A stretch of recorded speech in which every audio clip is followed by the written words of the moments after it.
ao Boss Talk, um podcast original da Agência Faz, para quem lidera a vida, o trabalho e os sonhos. Eu sou a Aline Sabará e em nosso episódio de hoje teremos espaço de fala sobre vivências reais, com profundidade, sem filtro e com muita escuta. No episódio anterior, a gente pôde ver histórias potentes de mulheres que vivem a maternidade atípica na pele. Hoje a conversa continua, mas sobre um outro olhar. O olhar clínico, sensível e necessário. Recebo aqui a Silvana Santos, que é psicóloga especialista, para a gente aprofundar temas que tocaram fundo o impacto do diagnóstico emocional da mãe, da solidão e o autocuidado. E claro, qual é o papel da sociedade nesse processo? Esse episódio é um convite para você acolher e entender que por trás de toda mãe existe uma mulher que também precisa de cuidado. Sim. Muito bem-vinda, Silvana, e obrigado por aceitar o meu convite. Estou muito feliz de receber você aqui. Também sou grata pelo convite. Espero que nesse momento, nesse espaço, eu possa compartilhar um pouco do que eu tenho vivenciado, um pouco da minha experiência para promover desenvolvimento através de conhecimento. Ai, muito bom. Não sei se você assistiu já o episódio anterior, mas a gente trouxe muita fala das mães, né? E assim, para comemorar esse mês, Sim. que é o mês das mães, é muito importante trazer o olhar delas, mas eu também gostaria de compartilhar esse olhar profissional que direciona, que está por trás desse acolhimento, né, dessa mulher que ela, acima de ser mãe, ela é uma mulher, é um ser humano que precisa desse carinho, desse cuidado. Isso, esse olhar, né, esse olhar que acolhe, que também sente, que também vivencia as dores ali junto com a família, mas de uma maneira mais técnica, promovendo ali acolhimento, direcionamento e desenvolvimento. Sim, quando a gente fala de diagnóstico, é muito comum a gente falar da criança, né, Sim. nesse processo. Mas como a mãe fica emocionalmente quando ela recebe esse diagnóstico? Olha, eu costumo ensinar para outros profissionais ou em cursos que vem a criança, mas a gente não trata só a criança, a gente trata toda a família. A dinâmica familiar é muito importante. O recebimento de um diagnóstico, ele passa por algumas fases e nós entendemos isso. Então, tem uma fase de preparação da família, de mostrar dados, de acolher, mas de direcionar. Então, eu brinco muito, eu falo, olha, você vai atender criança, vai atender adolescente, mas se prepara para receber a família também, que é uma família que precisa de acolhimento, que precisa ali de orientação no que precisa ser feito e que precisa ser entendida.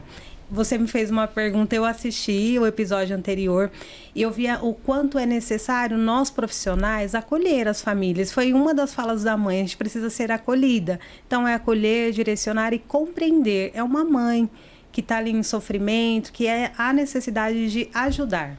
Sim, e existe o luto da mãe que idealizou o filho de uma forma e de repente recebe um diagnóstico? Sim. Como sim. tratar isso? Depende de qual fase a mãe está. Assim como nós tratamos a criança ou o adolescente, é muito importante entender como a mãe está naquele momento. Se ela já está numa fase mais consciente, se ela tem clareza do que ela está vendo, ou se ela ainda está ali na fase do luto, que a gente costuma dizer, se ela está no medo, ou se ela não está acreditando. É muito importante observar e identificar naquele processo o que a mãe está vendo. E a partir da perspectiva dela, você ensinar a ela o que é necessário, mas de uma forma mais acolhedora, de uma forma mais... Você estando mais próximo para poder orientar e mostrar, vai doer? De fato vai, mas junto com o acolhimento e com a conscientização, estar perto, entender em qual fase essa mãe está, é muito importante, Aline, muito importante. Em uma das falas, a Jaqueline trouxe que o diagnóstico para ela veio como alívio de algo Sim. que ela já estava percebendo. E eu me encontrei muito nessa frase dela, porque eu também, quando recebi o diagnóstico do meu filho, do TDAH, ele também veio como alívio. Eu sei que Sim. não é... Todas as mães não vivem dessa forma, essa realidade do diagnóstico, mas eu acredito que a gente saber o que fazer a partir do diagnóstico é muito importante, né? Sim, sim. Ela já estava numa fase que a gente chama de mais consciente. Existe a fase da negação também, onde as mães procuram, ela já percebeu que existe algo que está diferente ali na criança, mas elas entraram num processo que elas não aceitam. Então, eu vou procurar uma segunda opinião, ou eu vou entrar no processo de avaliação, porque eu acredito que não seja só isso. Pode ser o uso do celular, pode ser a pandemia, né? Vieram muitas crianças na pandemia, de fato. Ela trouxe um impacto significativo, mas não ao ponto de gerar um transtorno ou causar um transtorno. Então, entender, essa mãe, ela está na negação. Se ela estiver na negação, a gente trabalha essa conscientização dela. Sim. Do que é o transtorno. Então, você explica, literalmente, o que é o transtorno e diferenciar. Isso é característica de criança, isso é do transtorno, e tudo isso vai fazer com que ele seja uma criança, ele tenha uma personalidade, mas hoje ele está dentro dessa condição. Eu digo hoje porque a gente trabalha com aqui e agora. Quando se fala em transtorno, não existe cura, mas é trabalhar com aquela situação naquele momento, entender como que eu vou ensinar a ela, como que a gente vai fechar esse diagnóstico. E eu não posso dizer que não vamos causar impacto, né? De fato vamos, mas como acolher, estar junto nesse processo. Sim, e quais são as emoções que você observa mais comum dessa mãe quando ela recebe esse diagnóstico? Sempre assim, quase predominante é a tristeza. É um luto profundo. Sim. O processo de avaliação, ele é um processo longo, ele leva de 8 a 13 sessões. E eu costumo trabalhar todo esse processo, então, o medo, a negação, o luto profundo durante essas 12 sessões. Mas no momento de entrega do laudo, que é o momento final, né? Que, de fato, você vai entregar um documento formal dizendo sobre o diagnóstico, é um momento que é mais visível o luto profundo, que a cada pessoa é única. Então, algumas mães, elas se sentem aliviadas. Agora Sim. Eu já tenho certeza e eu sei que eu vou precisar tratar. Em outras mães, é uma tristeza. Em outras mães, é ainda a negação. Você entende que após o diagnóstico, ainda existe um longo caminho. É importante dizer que o fechamento do diagnóstico, ele é só o início do processo. Depois tem o tratamento, vai ter as reavaliações constantes, mas é entender. Cada uma vai responder de uma forma, mas geralmente o sentimento mais predominante é a tristeza. Não tem outro que predomine mais naquele momento. E quem está, assim, de fora, mais... é uma rede de acolhimento. Qual que é o papel dessa rede para essa mãe que está nesse momento de vulnerabilidade, pode-se dizer assim, né? Sim, o acolhimento. A rede de apoio, ela é fundamental. Então, quando eu vejo uma família sem rede de apoio, ou a família não tem parentes próximos, não tem muitos amigos, aumenta a dificuldade. Então, a família, primeiro, não julgar. Não importa o transtorno, não é culpa da mãe, não é culpa do pai, a mãe não fez nada, não há uma causa que ela tenha feito para que surgisse aquele transtorno. Então, não tentar culpar ou justificar já ajuda. Tem uma coisa que é preciosa. Se você não souber o que dizer, não diga nada, só esteja próxima. Eu estou aqui para o que você precisar, quando você precisar. Recentemente, eu estive pensando... Muitas mães, elas não têm o seu momento. Então, hoje eu vou para o shopping. Porque quando você tem um filho típico, é mais fácil. Quando você tem um filho atípico, que pode ter crises, ou crises de nervoso, ou crises agressivas, fica mais difícil. Então, elas vão se fechando nesse processo. Então, não tem apoio. Então, a rede de apoio, ou se você... quer ser esse apoio, aproxime-se dessa mãe. Como eu posso te ajudar? A escuta, o olhar a criança durante 2 horas, se for possível, vai ajudar e vai ajudar muito. E se não souber o que fazer, não faça nada, mas também não julgue. É muito importante. Muito importante ouvir isso, né? Sim. Pega aquela mãe e fala, 2 horinhas para você ir lá descansar, que seja para dormir. Sim. Não é verdade? Mas faça isso. E assim, o que a gente tem hoje de leis já garantidas para essa mãe com toda essa situação perante a escola, a sociedade, o trabalho? Já existe? Existe. E essa é uma pergunta muito importante, mas depende do diagnóstico. Uma criança que tem um diagnóstico de TDAH, de autismo ou de deficiência intelectual, ela tem direitos já instituídos por lei. Tem vários, mas eu vou dizer o que a gente teve mais dificuldade nesse ano. Nesse ano mais específico de 2025, eu fui em várias escolas pedindo o que a lei já estabelece como direito, que é o plano de ensino individualizado. Uma criança que tem um transtorno, a escola precisa preparar um documento específico para aquela criança, pensando como que ela vai se desenvolver. E não é só adaptação de provas. Então, eu dou o conteúdo e lá no final eu faço uma prova adaptada. Não, todo o conteúdo ele precisa estar adaptado. Existem outras leis, existem outros direitos instituídos também. Mas nesse ano de 2025, o que mais faltou, então nós já estamos aqui entre maio, abril, e muitas escolas ainda não entregaram os planos individualizados dessa criança. Isso é tão agravante porque isso afeta nível de desenvolvimento. E eu vou dizer um dos casos mais claros que acontece. Muitas vezes a criança ela está no 5º ano, mas o seu nível de desenvolvimento escolar está no 4º ano, está no 2º ano. Como que ela pode ser cobrada de um conteúdo que cognitivamente ainda ela não dá conta? Então, isso é um aspecto que pegou muito nesse ano de 2025. Eu não recebi ainda nenhum PEI de nenhuma escola, estamos brigando por isso. E já estamos em final de abril, né? Final de abril. E como que tem que ser feito? A escola elabora o documento, entrega para a mãe tem que ler o documento, ela tem que aprovar. Na medida que ela aprova, aí ela começa a desenvolver esse plano junto com a escola. Entendi. Então, o que fazer enquanto isso não acontece, enquanto essa escola ainda não se responsabilizou com essa entrega? Olha, quem eu vou cobrar, que eu vou lá cobrar? Quem você vai cobrar? Legalmente, você pode ir para as esferas jurídicas. Existe outro caminho também, que não é um caminho justo. Eu conheço alguns pais que pagaram para que outros profissionais elaborassem esse documento. Só que não é um documento fácil, é um documento técnico-científico extremamente difícil de fazer. Então, alguns pais, de forma, eu não digo de forma desesperada, mas de forma mais, assim, na agonia, eu preciso ajudar o meu filho, acaba pagando. Mas ele não precisa pagar, porque pela lei, a lei já instituiu que a escola precisa entregar esse documento. E até porque nem todo mundo tem essa condição, né? Nem todo mundo tem essa condição. E se a gente for pensar em valores, eu não vi nenhum PEI que saísse por menos de 2 mil. É muito inviável em relação à realidade brasileira hoje. Sim. É muito insustentável. E dentro desse processo, se existe essa demora dessa entrega, o quanto isso afeta essa criança? Piora o nível de desenvolvimento.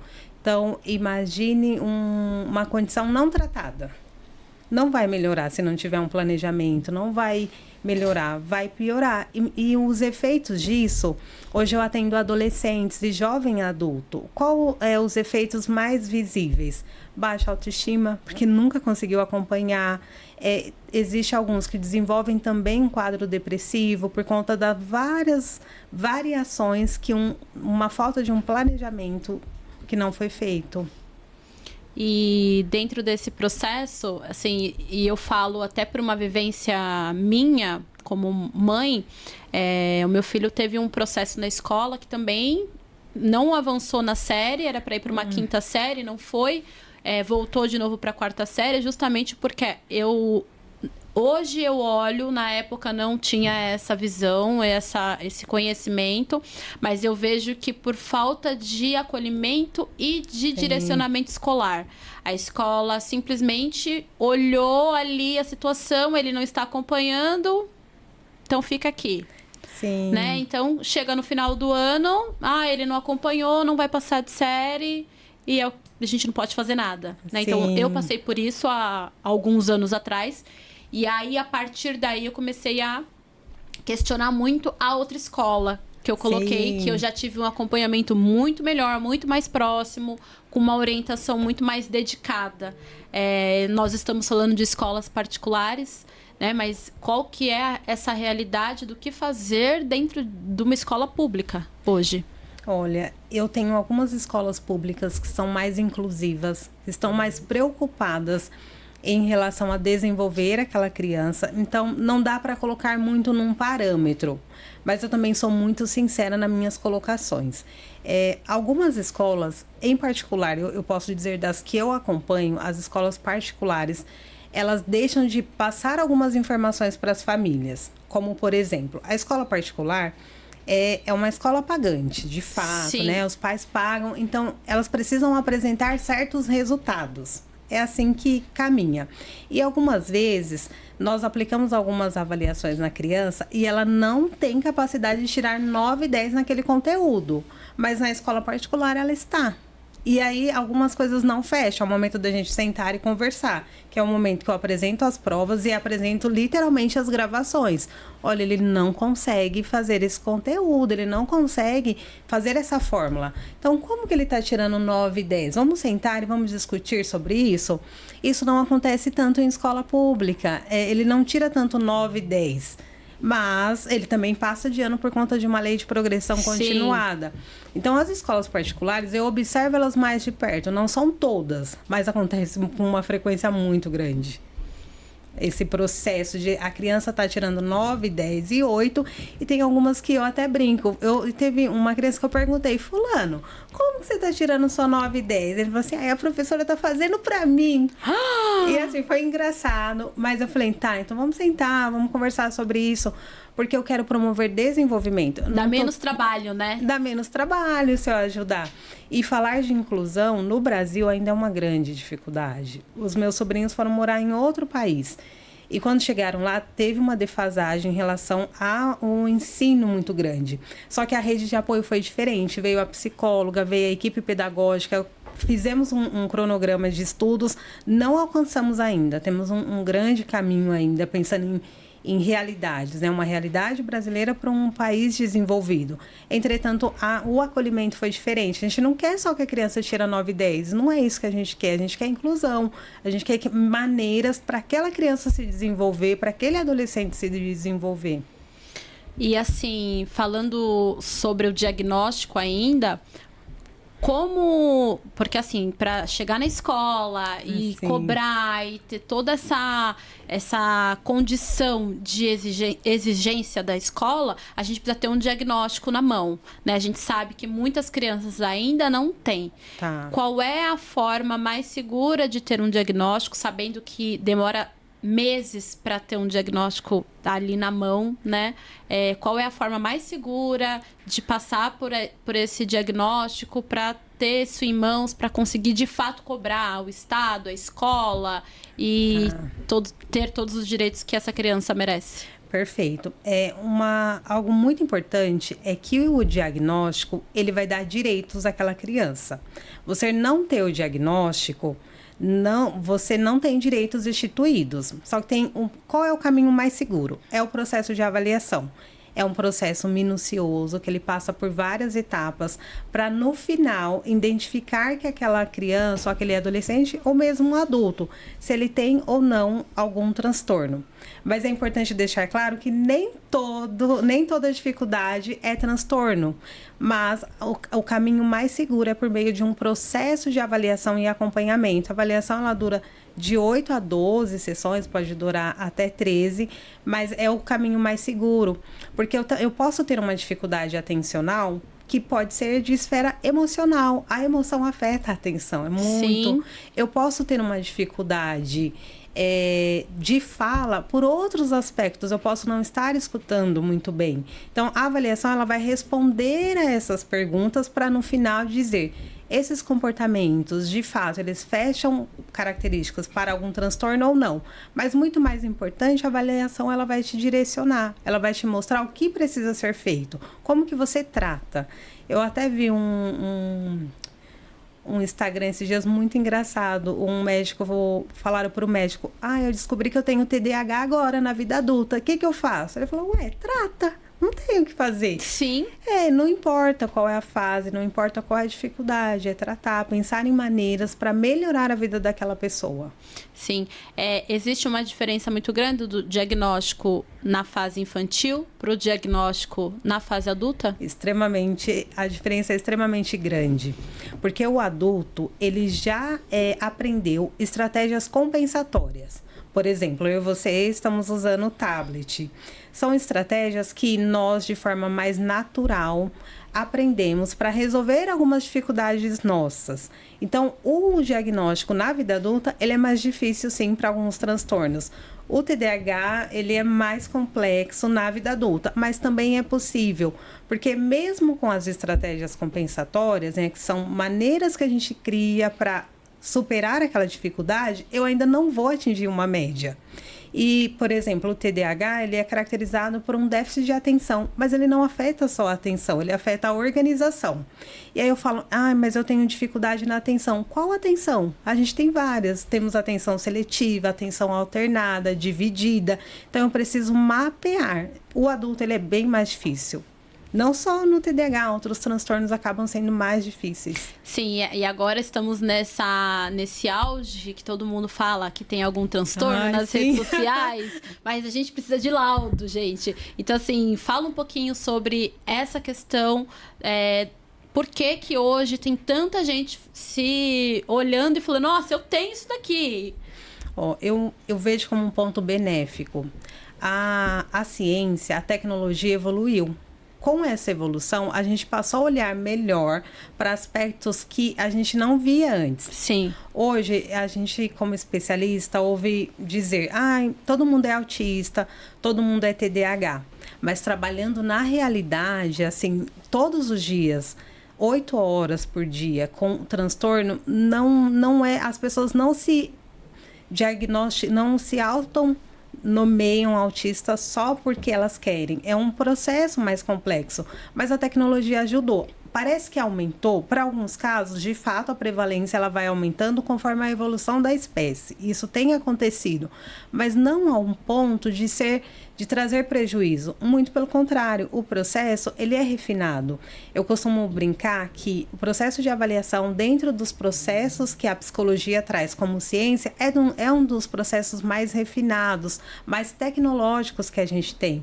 Então, diagnosticar mais pessoas faz com que nós olhemos melhor para aquela condição e trazemos mais qualidade de vida. Não é que aumentou muito, o acesso ao conhecimento o conhecimento está mais acessível.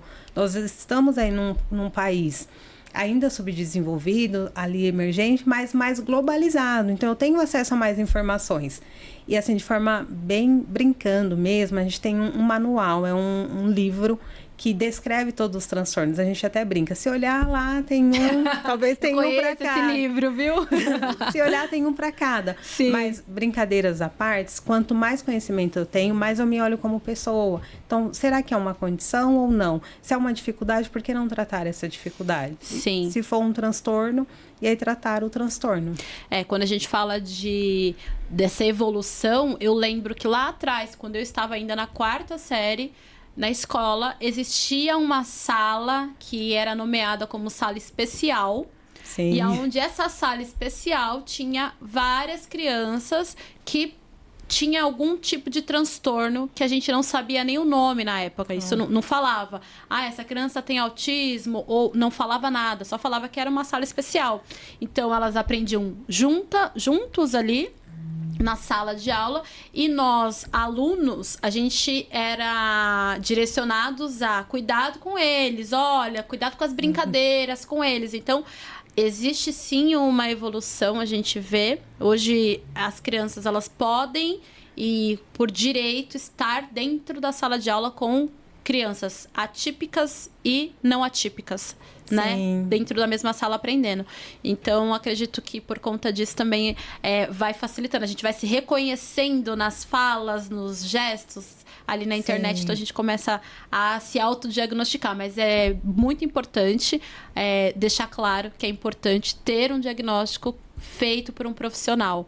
né? Sim, por questões de direitos que estão já instituídos por lei, por questão de direcionamento e posteriormente para intervenção, para você saber exatamente onde você precisa intervir. Então, nem todo... Eu trabalho com autismo, TDAH, deficiência intelectual. O meu mais novo com autismo, ele tem 5. O meu mais novo com TDAH tem 4. E são totalmente diferentes. De idade? De idade. Muito pequenos. Muito, mas eu tenho os de 15, eu tenho os de 18, eu ainda tenho alguns jovens adultos. Todos têm autismo. Alguns têm autismo e TDAH, mas são totalmente diferentes. Eles são pessoas, têm características de personalidade, tem a birra da adolescência, né? Às vezes falam, gente, isso não é nada, isso aí é uma birra que eu preciso resolver com a mãe, como que a gente vai lidar com essa situação. Então, diferenciar. Pode ter uma condição? Pode, mas é uma pessoa também, é um adolescente. O adolescente Sim. apronta. Muito, muito. Sim. E qual é o direcionamento para essa mãe no autocuidado dela, saúde mental dessa mãe? Porque a criança está no processo e muitas vezes essa mãe, quem consegue pagar, às vezes paga para o filho, não consegue pagar para si mesmo, um acompanhamento psicológico, e quem ainda assim não paga ali, tem por direito o SUS, aí que não vai se cuidar mesmo, né? Então, assim, o que fazer para tentar sanar um pouquinho desse problema? Olha, eu vou dizer o que eu faço na minha prática. Eu sempre pergunto para a mãe, o que você está fazendo? Eu tenho uma mãe que canta. E ela falou, eu vou parar um tempo. Eu já fiquei desesperada. Eu falei, mas por que você vai parar? Ela falou, vou parar para ir para academia. Então, é não perder a sua identidade. Quem é você como mãe, como pessoa? Não dá para comparar a vida de uma mãe atípica com uma vida de uma mãe. Elas sofrem mais, existe toda uma condição ali, é muitas horas de terapia, então elas estão mais em ambientes clínicos, não dá para comparar. Mas na medida do possível eu falo, mãe, o que você está fazendo? Se ela tem uma espiritualidade, como que você está indo? Que dia que você está indo? O que você está fazendo? Qual é o seu ponto de equilíbrio? Nós, como pessoa, nós temos vários pontos de equilíbrio. Alguns são a família, outros são a espiritualidade, outros são a academia, para ficar bem, como a gente escuta frequentemente. Então, vai achando vários pontos de equilíbrio. Um dos pontos de equilíbrio é a rede de apoio. Então, uma rede de apoio que não julga já vai ser de bom caminho, porque, olha, fica com ele que eu vou dormir 2 horas, voltando à nossa brincadeira inicial, fica com ele que eu vou andar no shopping sem fazer nada. É achar o que te faz bem para não perder a sua identidade. Porque eu também costumo dizer para as mães que não são mães atípicas, um dia ele vai. E o que você está fazendo por você hoje? Porque quando ele vai para a faculdade, vai casar, quem você vai ser? Porque hoje você é a mãe, mas você não é só a mãe, você é uma pessoa. Nós temos papéis sociais, né? Então, aqui eu sou a Silvana psicóloga, mas eu também sou a Silvana de outros papéis sociais, que é importante eu manter tudo isso para ter o equilíbrio. Porque se você tem um papel social e você perde totalmente a sua identidade. Verdade. A gente precisa ter hobbies. Sim. Né? Precisa ter hobbies. E eu acredito que se a gente se anula Sim. e só fica naquela identidade de mãe, a longo prazo isso tem uma consequência. Sim. Certo? Normalmente, qual, na sua visão técnica de especialista, é essa consequência? O adoecimento. E eu me preocupo muito, porque não é em todos os casos, né? Mas, geralmente, as mães, elas são o coração daquela família. Elas são, muitas vezes, o equilíbrio. Sim. Se ela adoece, a gente perde todo o equilíbrio. E, muitas vezes, a gente não vai conseguir restaurar isso. Ou o tempo que a gente vai ter para restaurar é muito difícil. E não é fácil você manter o equilíbrio, não é fácil para nós, não é fácil para as mães. Mas quando elas adoecem, parece que todo o processo ele desanda. Então, é tentar manter o equilíbrio mesmo, as rotas de fuga. Então, quando a gente está numa situação de perigo, qual é a rota de fuga? Tem pessoas que vão para a praia, tem pessoas que vão para o clube. Usa a sua rota de fuga quando você vê que está chegando no seu limite. Eu entendo como mulher. o nosso papel social, eu acho lindo isso, o papel social que nós assumimos nos dias de hoje, mas nós não somos só esse papel social, é manter o equilíbrio mesmo, é não querer ser, eu não quero ser a psicóloga o tempo todo, quando eu tô com a minha família eu quero ser só eu, me permitir errar. As pessoas pensam que o psicólogo analisa o tempo todo, o psicólogo que analisa, ele vai enlouquecer, ele não pode. Então, também quero ser a Silvana, que às vezes erra, que às vezes comete, que pensa bobeira, eu não sou só profissional. Mas eu estou me colocando como exemplo para dizer, seja você nas suas várias esferas, usa todas as faces que você tem. Isso é importante. É verdade, a gente fica muito condicionado a viver um papel só, né? Principalmente falando ali na sociedade, né? Porque se a gente for parar para analisar, nas redes sociais, a gente é ensinado que a gente precisa ser constante naquele papel. Sim. Não é verdade? Para a gente viralizar, para as pessoas entenderem a nossa mensagem, mas por trás disso somos múltiplas, né? A gente precisa viver esses papéis com essa multiplicidade. Intensamente, né? Viver, esse é um momento de chorar, de se divertir, chora mesmo e tá tudo bem. Muito se fala de rede de apoio, né? Sim. Tá super em alta, assim, esse termo. Eu tenho a minha rede de apoio ou não tenho. Mas qual é o verdadeiro papel dessa rede de apoio? O que essa rede de apoio realmente precisa fazer para ser uma rede de apoio? Apoiar. Parece redundante, mas quando a gente pensa em apoiar, ele vem com algumas nuances. Acho que a primeira é o não julgamento. Então, sabe quando você conta alguma coisa para sua amiga ou alguma coisa para qualquer pessoa e a pessoa não te julga e para você é uma coisa horrível? Sim. Você não se sente acolhida? Com certeza. A pessoa olha para você com aquela carinha e você percebe que você não foi julgado. Isso é muito importante, porque para a mãe é muito importante dizer, hoje eu tô querendo bater nele. Eu permito que as mães me falem, não que batam, né? Sim, pelo amor de Deus. Sim, mas quando elas falam, olha, Silvana, hoje eu não tive paciência. Eu falo, mãe, tá tudo bem? Não que bateu. Não que bateu. Mas olha, hoje ele chegou no meu limite. Até para ela se reconhecer. Então, a rede de apoio, ela precisa ela precisa não julgar. Estar lá quando precisa, de fato, sabe, coisa simples. Muitas vezes a mãe fala assim, eu já tive mães e isso me dói. Quem vai buscar no hospital? Ou quem vai buscar na escola? Ou quando adoece? Como a mulher ela se colocou mais no mercado de trabalho hoje, eu tenho muitas mães que são líderes. E em alguns momentos ela não tem, ela precisa entrar numa reunião, porque ela lidera empresas que nem são do Brasil, mas a criança está lá. E ela sabe e ela tem que se dividir. E isso acaba fazendo com que, a longo prazo, ela vai entrar num processo de adoecimento. Então, a rede de apoio, qual o dia que eu posso ficar com ele? Porque as crianças atípicas, elas geralmente não são convidadas para festas, não tem nenhum parente assim que fala, traz ele, deixa ele aqui o tempo todo, às vezes não tem. Então, uma rede de apoio pode ser um amigo que fala, eu posso ficar com ele hoje? E se prepara, vai dar trabalho, criança dá trabalho. Eu posso sair com ele, eu posso levar ele numa festa, porque eles também não são convidados para festas. Então, é um caminho solitário, é apoiar mesmo, não julgar e estar lá quando precisa. Sabe aquela sua amiga que você sabe que se você ligar, ela vai para lá? É isso.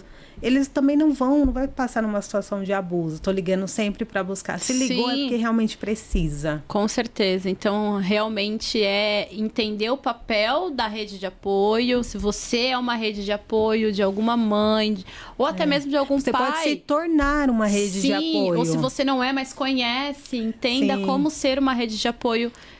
Que realmente vá fazer diferença na vida dessa pessoa. Isso é tão sério que eu tenho procurado mesmo pessoas para servir de rede de apoio para determinada família. Porque nós, como profissionais... Olha, eu aqui já pensando no brand, na estratégia. Isso daí dá uma empresa, hein?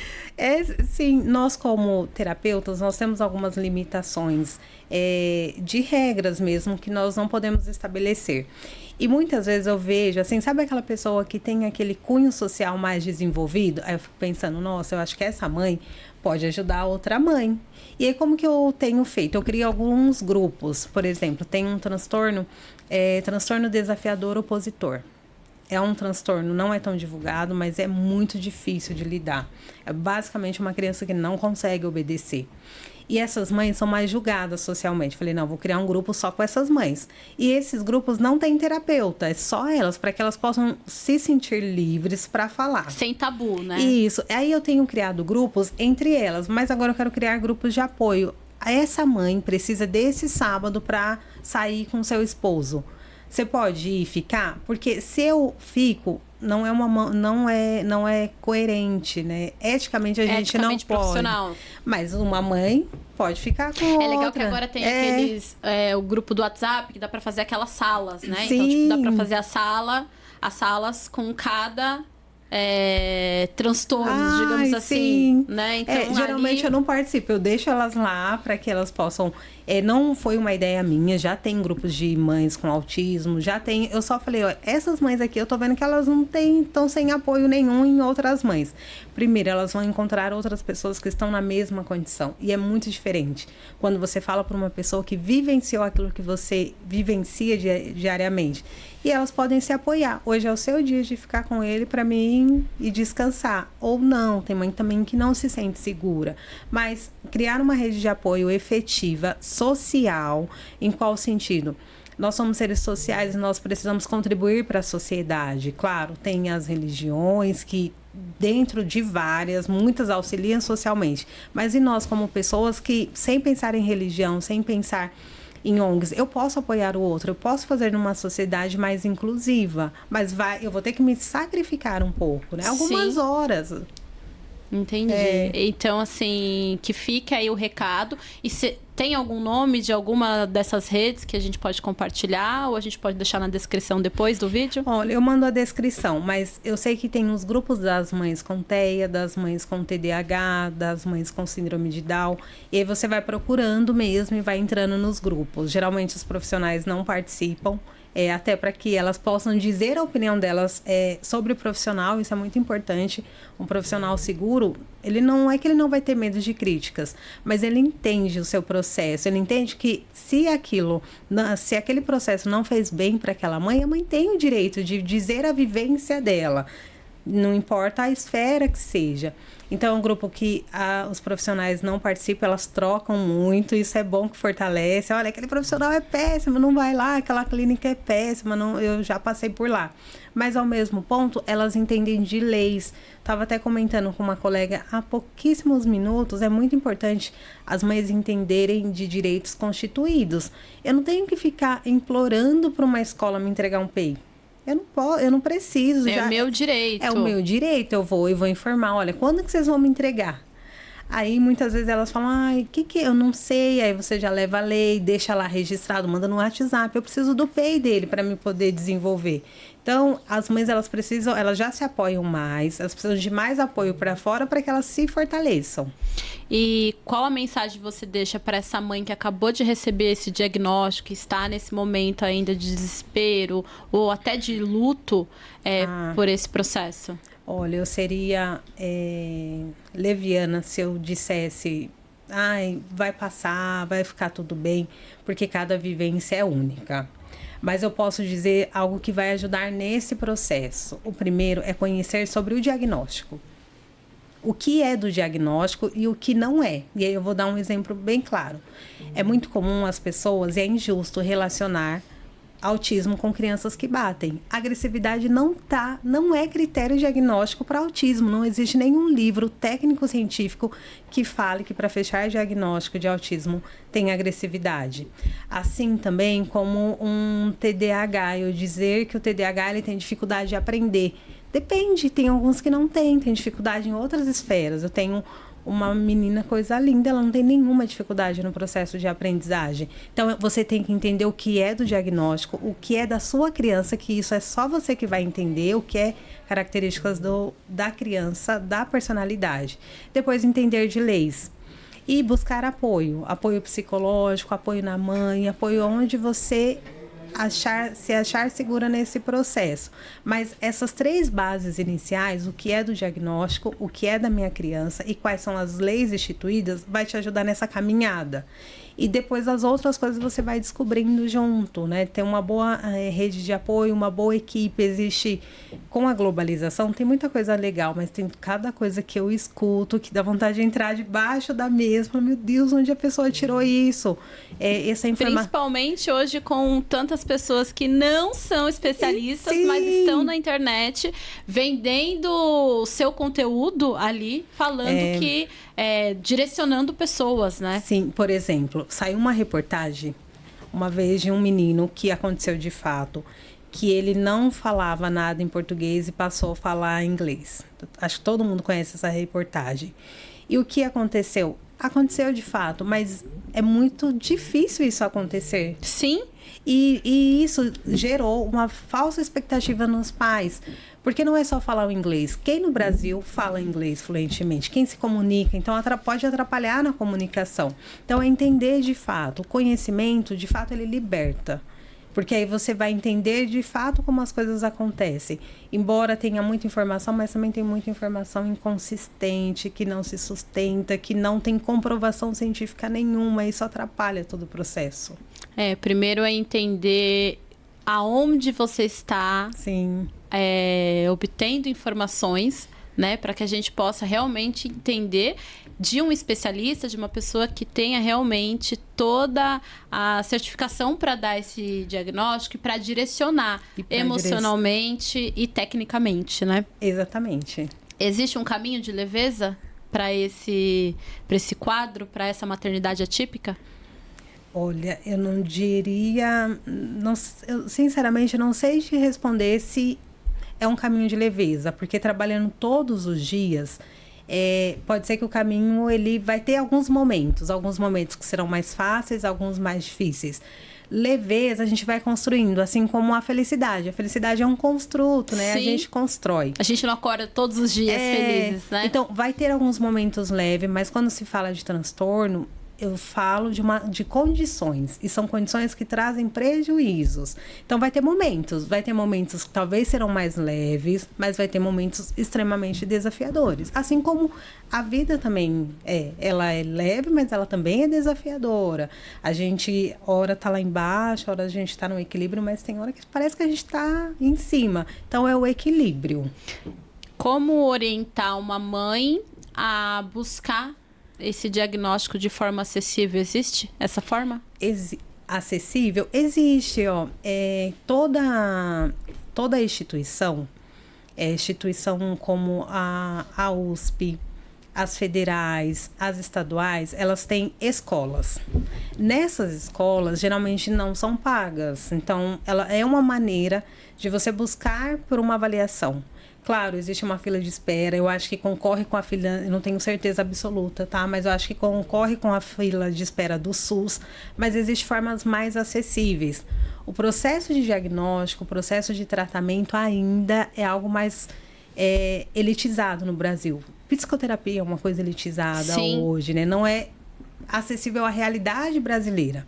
Mas existem outras formas. Todas as faculdades têm clínicas, escolas, e quase todas as universidades existem formas que você se inscreve e existe a possibilidade. Então, vai depender do que você consegue, né? Então, se eu consigo custear nesse momento, é um investimento. Eu consigo custear, o ideal é que você faça. Se não, existem outros meios mais acessíveis.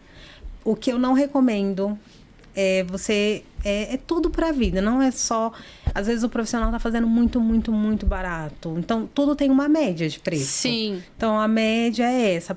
O profissional está fazendo muito barato. Eu costumo me estranhar, igual quando a gente vai em qualquer profissional, por que está tão barato? Não é que ele não tenha qualidade, eu não posso dizer porque eu não posso julgar. Mas... Pesquisar mais. Sim, pesquisar um lugar de qualidade. Agora, fala um pouquinho do seu trabalho na clínica Crescer e Ser, já fazendo merchan, já fazendo brand dessa profissional. Conta um pouquinho dessa clínica que eu sou apaixonada, né? Porque obrigada. Foi lá que eu tive o diagnóstico do meu filho. Foi lá que eu fui acolhida, que eu tive todo o preparo emocional e também ali das terapias dele. Então, conta um pouquinho dessa empresa e como que a gente te acha aí nas redes sociais? Tá. A Crescer ela tá como empresa desde 2019. Ela tem ramos de serviço. A gente oferece algumas consultorias para clínicas e empresas. Nós temos atendimento individualizado. Estamos fechando um pouquinho para trabalhar com transtornos. Então, nós queremos trazer mais qualidade técnica. Então, nós entendemos que você traz mais qualidade quando você se porta ali de forma mais focal. Então, nós trabalhamos com autismo, TDAH, transtorno do desenvolvimento intelectual, dentre outros transtornos. Nós iniciamos pelo processo de avaliação, porque o processo de avaliação é o que vai nos nortear. Então, você chega, tem uma equipe que vai te atender e a gente vai te direcionar. Todos os serviços ainda são voltados para a área de psicologia. Então, são todos os serviços que a psicologia ela apresenta. Então, desde a avaliação até a intervenção e, se houver a possibilidade, ali a alta terapêutica. Muito bom. E quais são as redes sociais? Eu esqueci. Dá uma imagem. Seus arrobas, conta seus arrobas. Você pode colocar aqui embaixo, por Podemos. gentileza? Obrigada. A produção vai colocar aqui embaixo. Gente, Sil, muito obrigada também por ter aceitado estar aqui, compartilhar sua experiência técnica, profissional. É um momento realmente da gente trazer acolhimento com esse olhar mais técnico, né? Então, assim, o Boss Talk é esse espaço onde a gente quer trazer mais informações para você, para essa mulher que tem uma carreira além de ser mãe também. Então, a gente agradece muito o seu papel aqui de acolhedora e de compartilhar um pouco do trabalho. E também quero dizer para vocês que esse episódio foi um episódio com muito carinho para que a gente possa acolher mães, pessoas que estão vivendo essa realidade. E eu vou deixar aqui as nossas redes sociais e eu quero falar para você: compartilha, siga a gente, porque compartilhar também é uma forma de apoiar. E ó, a gente se vê no próximo episódio. Fica de olho, porque tem muita novidade chegando por aqui. Um beijo e até o próximo episódio. Tchau, tchau. Tchau, tchau.